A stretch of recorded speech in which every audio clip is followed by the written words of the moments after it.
Saudi আরবে আসছি। Saudi আরবে আসছি এখন রুমমেট আছে একটা, নাম হইল শামীম। তো সারা রাত ডিউটি করি, দিনের বেলা তো ঘুমাইতে হবে ভাই, তাই না? রুমে ঢোকার পরে তার শুরু হয় প্যাপু প্যাপু, বাঁশি বাজাইতেই থাকে। এত কথা বলতে হয় ফোনে। আরে ভাই, আর কারো ঘর সংসার নাই, আর কেউ বিয়ে শাদী করে নাই, এত ঝগড়াঝাটি, এত কান্নাকাটি, এত গির গির, এসব কি এসব? তুই বাইরে গিয়ে কর। তোকে কয়বার বল, তাকে কতবার বলা হয়েছে যে ভাই যদি কথা বলো বাইরে গিয়ে বলো, আমাদের ডিস্টার্ব করার কি মানে? সে ডিউটি থেকে এসে শুরু করে, তার জন্য ঘুমাইতেও পারি না, এত ডিস্টার্ব করে। তার কি কমন সেন্স নাই? হুম, 2টা বেজে গেছে, দুপুর 2টা বেজে গেছে, এখনো সে কথা বলতেছে।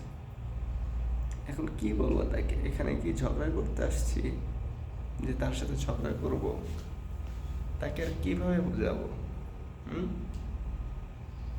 আপনারাই বলেন, তাকে আর কিভাবে বোঝাবো?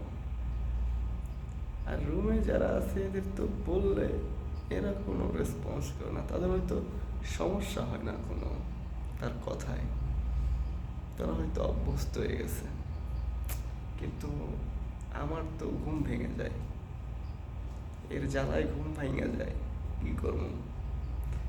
ঠিক মতো ডিউটিও করতে পারি না। ডিউটি যখন করি তখন আমি নিজেই ঘুমাই, ঝিমি, ঘুমাইতে দেখা গেল মাঝে মধ্যে ঘুমে পড়ে যাই ঢলে। কি অবস্থা একটা! মনে হয় সে একাই বিয়ে শাদী করেছে, বউর সাথে দিনভর ঝগড়া, আবার এই আপোষ। কি অবস্থা এগুলা! এগুলা মানা যায় না আসলে। সেন্স থাকা দরকার মানুষের, কমন সেন্স থাকা দরকার যে আমার জন্য এরা, আমার রুমের বাকি মানুষগুলো সমস্যা হচ্ছে, আমি বাইরে গিয়ে কথা বলি।